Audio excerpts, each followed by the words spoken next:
എല്ലാവരും ജീവിതത്തിൽ അഭിനയിക്കുകയാണ്. അതിൻ്റെ ഉദാഹരണം ഞാൻ തന്നെയാണ്. കാരണം എൻ്റെ ജീവിതത്തിൽ ഞാൻ ഒരുപാട് അഭിനയിക്കുന്നുണ്ട്.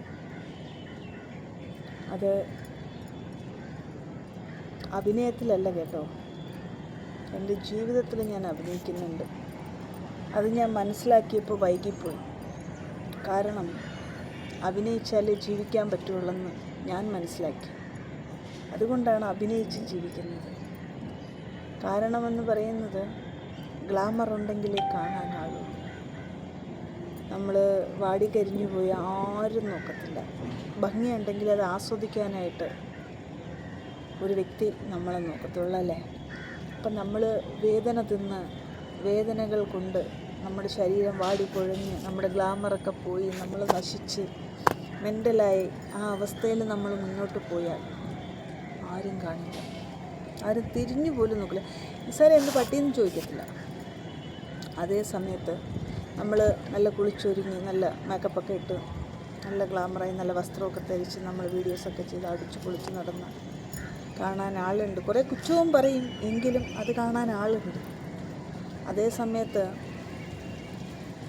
നമുക്ക് എന്തെങ്കിലും ഒരു ടെൻഷൻ ഓവറായിട്ട് വന്നിട്ട് നമ്മളൊന്ന് തളർന്നു പോയാൽ, നമ്മുടെ മുഖം ഒന്ന് വാടിയാൽ അത് കാണാൻ ആരുമില്ല. അപ്പോൾ അഭിനയമല്ലേ നല്ലത്? അപ്പോൾ അഭിനയിച്ച് ജീവിക്കുന്നതല്ലേ നല്ലത്? ഞാൻ മാത്രമല്ല കേട്ടോ, ഒരുപാട് പേരുടെ ജീവിതത്തിൽ ഒരുപാട് പേര് അഭിനയിക്കുന്നുണ്ടാവും. അവരുടെ വേദനകൾ, അവരുടെ കനലുകൾ പുറത്തിറക്കാൻ പറ്റാതെ, അവരുടെ വേദനകൾ പുറത്തു പറയാൻ പറ്റാതെ വിങ്ങിപ്പൊട്ടി ഉറങ്ങുന്ന സമയത്ത് അവർ ഒരുപാട് വേദനിക്കുന്നുണ്ടാവും. അതെനിക്ക് മനസ്സിലാവും. വേദന തിന്നുന്നവർക്ക് മാത്രമേ വേദനയുടെ ആഴം എന്താണെന്ന് മനസ്സിലാവുകയുള്ളൂ. അപ്പോൾ അതുകൊണ്ട് ഞാൻ പറയുന്നത്, ഞാനിപ്പോൾ പഠിച്ചൊരു പാഠമെന്ന് പറഞ്ഞ് നമ്മൾ മറ്റൊരാൾക്ക് വേണ്ടി നമ്മുടെ സന്തോഷങ്ങളും സമാധാനങ്ങളും ഒക്കെ മാറ്റിവെച്ച് നമ്മൾ വേദന മാത്രം തിരിഞ്ഞ് ജീവിച്ചിട്ട് യാതൊരു കാര്യമില്ല. അവർ സന്തോഷിക്കുന്നുണ്ട്, ഹാപ്പിയായിട്ട് അവർ സുഖിക്കുന്നുണ്ട്, അവർ അടിപൊളിയായിട്ട് അവർ ഹാപ്പിനെസ് കണ്ടെത്തുന്നുണ്ട്. നമ്മളോ അവർക്ക് വേണ്ടിയിട്ട് വാടി കരിഞ്ഞ് സെൻട്രൽ ജയിലിൽ ജീവിതം ജീവിച്ച് നമ്മൾ ജീവിക്കുന്നു. അതുകൊണ്ട് എന്താണ് ഗുണം? ഒരു ഗുണവുമില്ല. അവർ ഹാപ്പിനെസ് അവർ കണ്ടെത്തുന്നുണ്ട്, അവരതിനുള്ള വഴിയും ഒരുക്കുന്നുണ്ട്. എന്നിട്ടോ നമ്മുടെ അടുത്ത് വരുമ്പോൾ അവർ ഭയങ്കരമായിട്ട് അഭിനയിക്കും, സുന്ദരമായിട്ട് അഭിനയിക്കും. മന്ദബുദ്ധികൾ അത് വിശ്വസിക്കും. പക്ഷെ ഞാൻ ചിന്തിക്കുന്നത്, എൻ്റേതായിട്ട് കുറേ സന്തോഷങ്ങൾ, കുഞ്ഞു കുഞ്ഞു സന്തോഷങ്ങളുണ്ട്. അത് ആസ്വദിക്കണം, അത് ആഗ്രഹിച്ചതിനൊത്ത് ജീവിക്കണം, പറ്റുന്നത് പോലെയൊക്കെ നമ്മുടെ ആഗ്രഹങ്ങൾ സഫലമാക്കണം. ഇതൊക്കെയാണ് എൻ്റെ ആഗ്രഹം. ഞാനിപ്പോൾ ചിന്തിക്കുന്നതാണ്, മക്കൾക്ക് വേണ്ടി, അല്ലെങ്കിൽ ഭർത്താവിന് വേണ്ടി, അല്ലെങ്കിൽ വീട്ടുകാർക്ക് വേണ്ടി എല്ലാവരും ജീവിക്കും. കണ്ടില്ലേ എത്രയോ ഫാമിലി കുട്ടികളെ അച്ഛനും അമ്മയൊക്കെ പൊന്നുപോലെ നോക്കിയിട്ട് അവസാനം കറിവേപ്പില പോലെ വലിച്ചെറിയുന്നത് എത്രയോ സ്ഥലങ്ങളിൽ കണ്ടില്ലേ? വലിച്ചെറിയുന്ന അനാഥാലയങ്ങളിലും അവിടെ ഇവിടെയൊക്കെ വലിച്ചെറിയുന്ന കണ്ടില്ലേ? അപ്പോൾ എന്താണ് ഗുണം? അവരുടെ ആഗ്രഹങ്ങളൊന്നും സാധിക്കാതെ അവരുടെ ആശകളെല്ലാം മാറ്റിവെച്ച് മക്കൾക്ക് വേണ്ടി ജീവിച്ചിട്ട് മക്കൾ കല്യാണം കഴിച്ച് വളർന്നു കഴിയുമ്പോൾ അച്ഛനും അമ്മയും കറിവേപ്പില പോലെ വലിച്ചെറിയുന്നു. ഞാൻ പറയുന്നത്, ഒരല്പ സന്തോഷം നമുക്ക് വേണ്ടി നമ്മൾ കണ്ടെത്തണം.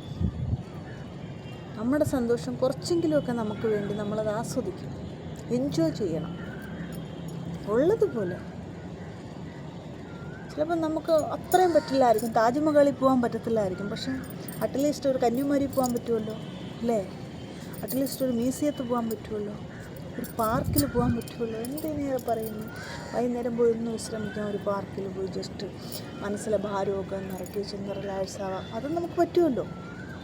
അപ്പം അങ്ങനെയൊക്കെ ചെയ്യുക എന്നാണ് എനിക്ക് പറയാനുള്ളത്. ദുഃഖങ്ങൾ മാത്രം മനസ്സിൽ കയറ്റി വെച്ച് ഒരാൾക്ക് വേണ്ടി മാത്രം ഓർത്ത് ജീവിച്ചിരിക്കുമ്പോൾ അവർ പോകുന്നിടത്തൊക്കെ സന്തോഷം കണ്ടെത്തുന്നുണ്ട്, അല്ലേ? അവരുടെ ആഗ്രഹങ്ങൾ അവർ സാധിക്കുന്നുമുണ്ട്. നമുക്ക് വേണ്ടി അവർ കാത്തിരിക്കുന്നുണ്ടോ? ഇല്ല, ഒരിക്കലും ഇല്ല. അവർ പോകുന്ന യാത്രകളിൽ ഒരുപാട് വ്യക്തികളെ പരിചയപ്പെടുന്നു, സംസാരിക്കുന്നു, കോണ്ടാക്ട് നമ്പർ മേടിക്കുന്നു, ചാറ്റുന്നു, അവർ തമ്മിൽ കാണുന്നു, ഒരുമിച്ച് കോഫി കഴിക്കാൻ പോകുന്നു, ഡിന്നർ കഴിക്കാൻ പോകുന്നു, അങ്ങനെ പലതും ചെയ്യാറുണ്ട്. പക്ഷേ വീട്ടിൽ വരുമ്പോൾ അവർ അഭിനയിക്കും. അവരെന്താ പറയുന്നത്? അയ്യോ എൻ്റെ പൊന്നല്ലാതെ എൻ്റെ ജീവിതത്തിൽ ആരുമില്ല എന്ന് ഒട്ടുമിക്ക ആൾക്കാരും പറയുന്നൊരു ഡയലോഗാണ് ഞാനീ പറയുന്നത്. അപ്പോൾ അതുകൊണ്ട് എനിക്ക് പറയാനുള്ളത്, നിങ്ങൾ ആ പൊന്നിന് വേണ്ടി മാത്രം കാത്തിരിക്കാതെ നിങ്ങളുടെ പൊന്നാരാണോ അല്ലെങ്കിൽ നിങ്ങളുടെ സന്തോഷം എന്താണോ അത് നിങ്ങളും കണ്ടെത്തൂ.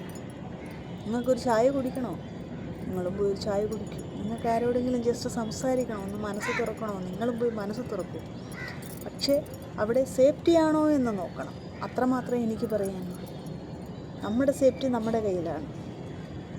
അത് മാത്രം നമ്മൾ നോക്കിയാൽ മതി. വേറൊന്നും പേടിക്കേണ്ട കാര്യമില്ല. ധൈര്യമുണ്ടെങ്കിൽ തീർച്ചയായിട്ടും നമുക്ക് നമ്മുടെ സന്തോഷം നമുക്ക് കണ്ടെത്താമെന്നേ. അത് മറ്റൊരാൾക്ക് വേണ്ടി നമ്മളെന്തിനു കളയുന്നു? ഇനിയെങ്കിലും മനസ്സുണരൂ, ഉണർന്ന് പ്രവർത്തിക്കൂ. നമ്മുടെ സന്തോഷത്തിന് വേണ്ടി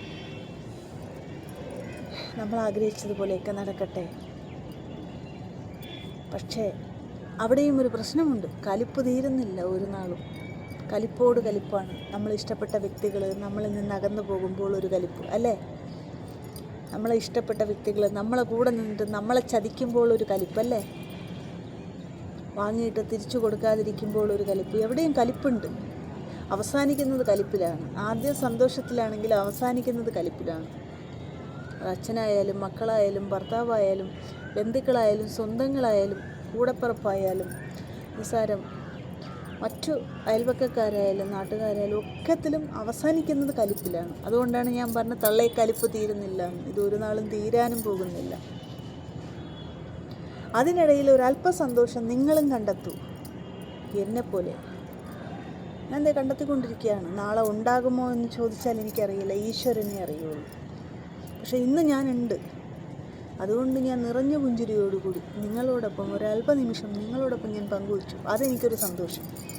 എൻ്റെ മനസ്സിലുള്ളത് നിങ്ങളോട് പറഞ്ഞപ്പോൾ എനിക്കത് ഭയങ്കര സന്തോഷം. അതുപോലെ നിങ്ങൾക്കും കാണില്ലേ എന്തെങ്കിലുമൊക്കെ സന്തോഷങ്ങൾ? അത് നിങ്ങളും കണ്ടെത്തൂ. എൻജോയ് ചെയ്യൂ, അടിച്ചു പൊളിക്കൂ. ജീവിതം ഒന്നേ ഉള്ളൂ, അത് ആസ്വദിച്ച് ജീവിക്കൂ. ആർക്ക് വേണ്ടി നമ്മൾ മാറ്റിവെക്കണം നമ്മുടെ സന്തോഷങ്ങൾ?